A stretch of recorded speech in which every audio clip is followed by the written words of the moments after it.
Merci de votre fidélité.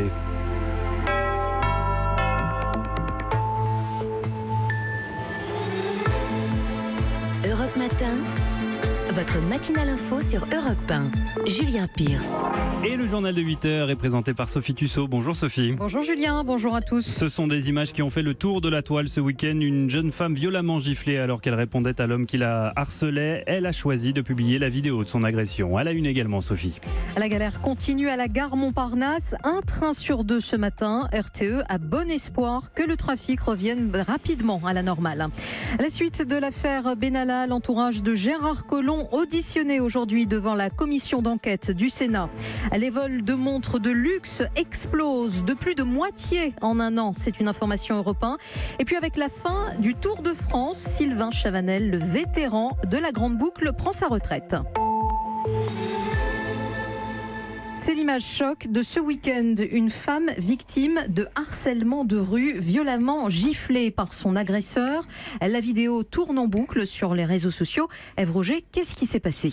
Eh bien, c'était mardi dernier. Marie, une jeune ingénieure de 22 ans, rentre chez elle en fin d'après-midi dans l'Est parisien. Lorsqu'elle croise la route d'un homme d'une trentaine d'années, la suite, tendez l'oreille, elle vient de me le raconter au téléphone. Je marchais dans la rue et un homme a fait des bruits à connotation sexuelle à mon passage. Donc j'ai réagi avec un ta gueule qui l'a énervé. Donc lui il s'est emporté. Il m'a jeté un cendrier dessus. Moi j'ai eu énormément de rage qui se permettent de telles choses. Donc je l'ai insulté, il m'a insulté et il est venu vers moi pour me frapper. Il s'est permis quelque chose. Il m'a vraiment traité comme un objet, comme si la rue lui appartenait, comme si j'avais pas ma place. J'étais pas censée répondre alors que j'étais totalement légitime. J'espère vraiment qu'on va le retrouver, que je pourrai le regarder dans les yeux et pendant que justice sera faite. Alors vous l'avez compris, Marie a porté plainte le lendemain grâce aux témoignages des clients et aux images terribles qui viennent de la vidéosurveillance du bar où se sont déroulés les faits en terrasse. Marie choisit de poster aussi la vidéo sur Facebook le mercredi pour témoigner.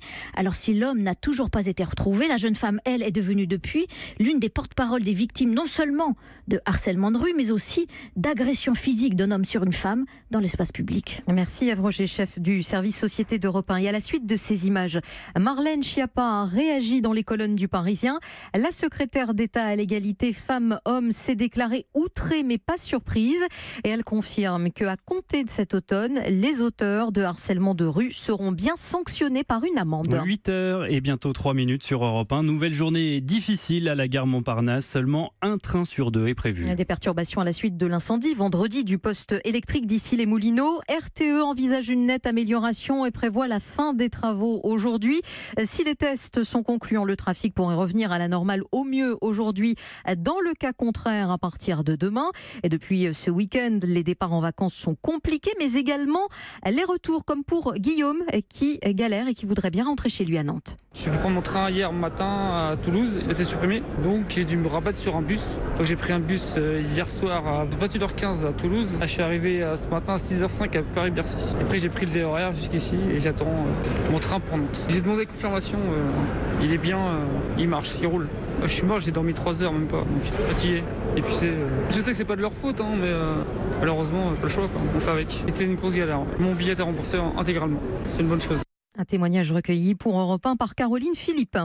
Les suites de l'affaire Benalla, nouvelles auditions aujourd'hui devant la commission d'enquête du Sénat autour de l'entourage du ministre de l'Intérieur Gérard Collomb de s'expliquer. Maxence Lambrec. Le feuilleton continue. Sous le feu des questions ce matin, Jean-Marie Girier, le chef de cabinet du ministre de l'Intérieur, ex-directeur de campagne d'Emmanuel Macron. C'est lui qui, à l'époque, a embauché Alexandre Benalla pour protéger le candidat. Qu'a-t-il fait quand il a découvert la vidéo des violences ? A-t-il incité Gérard Collomb à saisir la justice ? C'est l'homme de l'ombre par excellence, toujours très informé et proche du président. Comme un certain Christophe Castaner, le patron d'En Marche sera lui entendu demain matin, notamment sur le rôle de Vincent Crase, salarié du parti acolyte de Benalla le 1er mai. Alexandre Benalla qui disait hier au JDD avoir plutôt envie de répondre aux parlementaires. Sauf qu'à l'Assemblée, c'est terminé, la majorité en a assez. Et au Sénat, le président de la commission ne veut pas empiéter sur l'enquête judiciaire, ce qui rassure les marcheurs.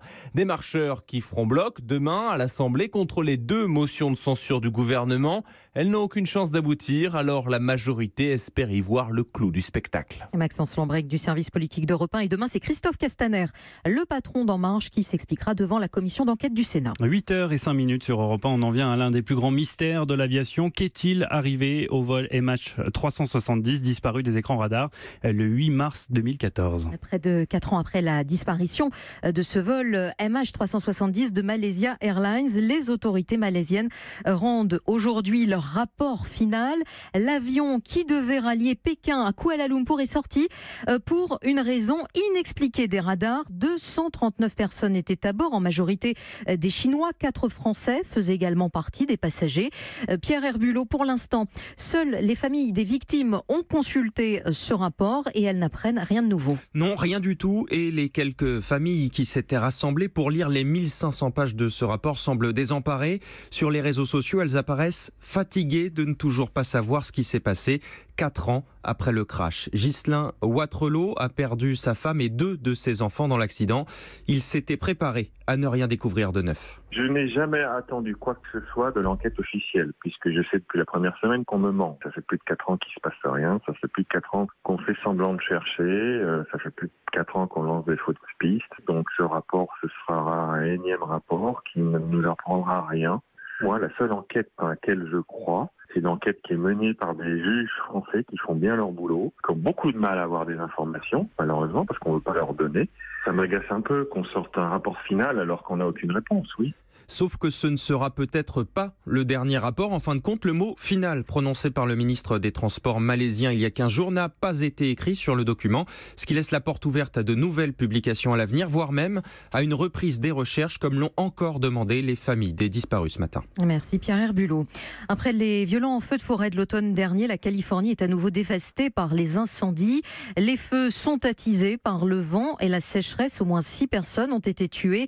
12 000 pompiers sont à pied d'œuvre pour combattre les différents foyers. La région a été placée en état d'urgence partielle. 8h07, on en vient à cette information Europe 1. Les vols de montres de luxe explosent. Oui, la hausse est en effet spectaculaire, plus 65% depuis l'année dernière. Ces délits se sont multipliés ces dernières semaines. 2 profils de voleurs se dessinent. Salomé Legrand. Il y a la méthode italienne, des voleurs ultra spécialisés qui viennent directement de la région napolitaine et qui y retournent une fois les méfaits accomplis. Ceux-là opèrent de façon ciblée dans les quartiers chics. Un premier 2 roues repère une voiture de luxe, s'arrange pour que le conducteur ait à sortir le bras en déplaçant le rétro par exemple. Là, une seconde moto passe et arrache la montre. Certaines valent jusqu'à 150 000 €. Mais ce qui inquiète les autorités, c'est l'autre filière en plein boom. Vincent Lafont est chef de la Sûreté territoriale de Paris, en charge de ces enquêtes. On a aussi des gens de l'Est qui opèrent cette fois-ci plutôt en piéton et avec des vols avec violence et qui vont agresser les personnes dans les parties communes d'immeubles après un repérage par exemple, ou dans un parking, ou des gens qui vont s'attaquer à des gens qui sortent de boîtes de nuit un peu en état d'ébriété, qui vont les embrouiller en fait, en faisant faire un pas de danse, en leur montrant une prise de judo, plein de subterfuges divers et variés. Des faits disséminés sur lesquels il est beaucoup plus difficile d'enquêter. En moyenne, près de la moitié des voleurs sont retrouvés avec parfois des surprises, comme ce jour où un touriste asiatique a déclaré le vol de sa montre, achetée 50 000 € à Hong Kong. Les auteurs sont interpellés, la montre expertisée, une contrefaçon, elle valait 50 €. Salomé Legrand du service police-justice d'Europe 1. Après 7 ans de bons et loyaux services, Autolib tire définitivement sa révérence demain soir. Fini le service de voitures électriques en autopartage en région parisienne. Un fiasco financier pour Bolloré qui chiffre l'addition à 250 millions d'euros. Alors que vont devenir les stations, les bornes d'abonnement et les voitures ? Les réponses de François Geffrier. Demain soir, à partir de 23h, plus aucune voiture Autolib ne ne pourra être louée. Et celles qui seront en train de rouler devront avoir été rendues à 23h59. À ce moment-là, le service Autolib sera définitivement arrêté. La suite, c'est un grand micmac. Les 4000 voitures appartiennent au groupe Bolloré. Les plus récentes seront soit revendues, soit, pour une minorité, acheminées vers d'autres villes dans lesquelles Bolloré fait de l'autopartage. Les voitures les plus anciennes iront à la casse.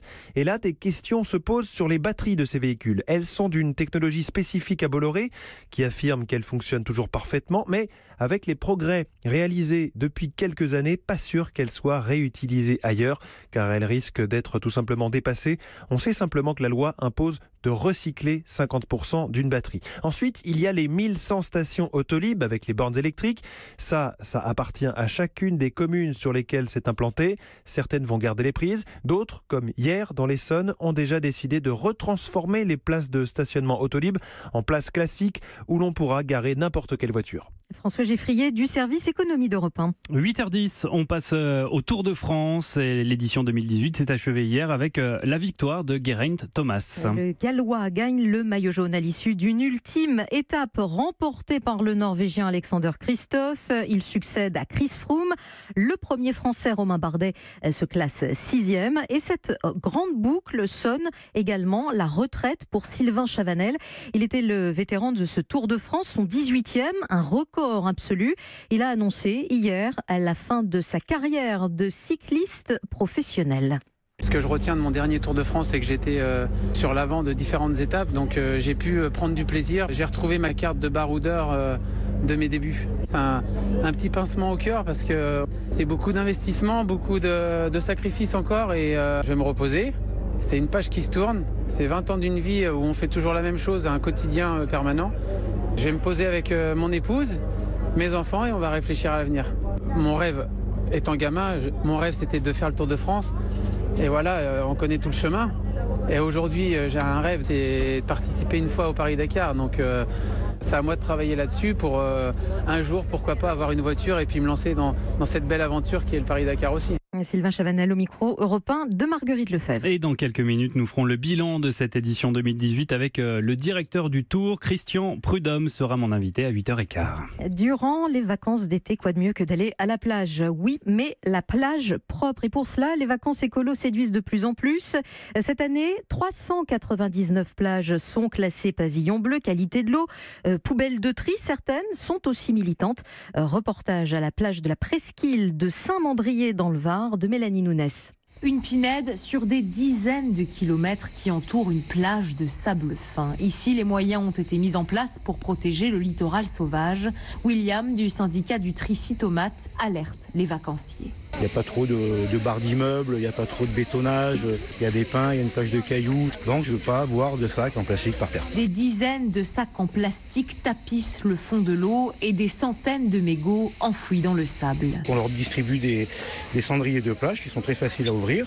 Et ça évite de retrouver des milliers de mégots. Car les touristes viennent surtout pour la pureté, disent-ils, de ce lieu. Marcel et Marilyn, très écolos, ramassent elles-mêmes tous les déchets. Regardez, on est sur le terrain de boule. L'autre jour, on a pris un râteau, on a nettoyé. Toujours un sac de poubelle dans ma voiture. Je ramasse. Là, vraiment, il y a du laisser aller. Les gens, ils sont complètement sales et pas attentionnés. Pourtant, il y a des panneaux interdits, mais bon. Est-ce que, par exemple, vous faites attention quand vous allez dans l'eau de ne pas trop polluer avec, je sais pas, des savons ou des crèmes Ah oui, jamais de polluants dans l'eau. On essaie de respecter un peu la nature quand même ici. Et il y a urgence dans l'agglomération de Toulon. L'explosion du tourisme en été entraîne une hausse de 20% des déchets. Sur la presqu'île de Saint-Mandrier, Mélanie Minès, Europe 1. C'était le journal de Sophie Tussaud. Merci Sophie. Europe 1.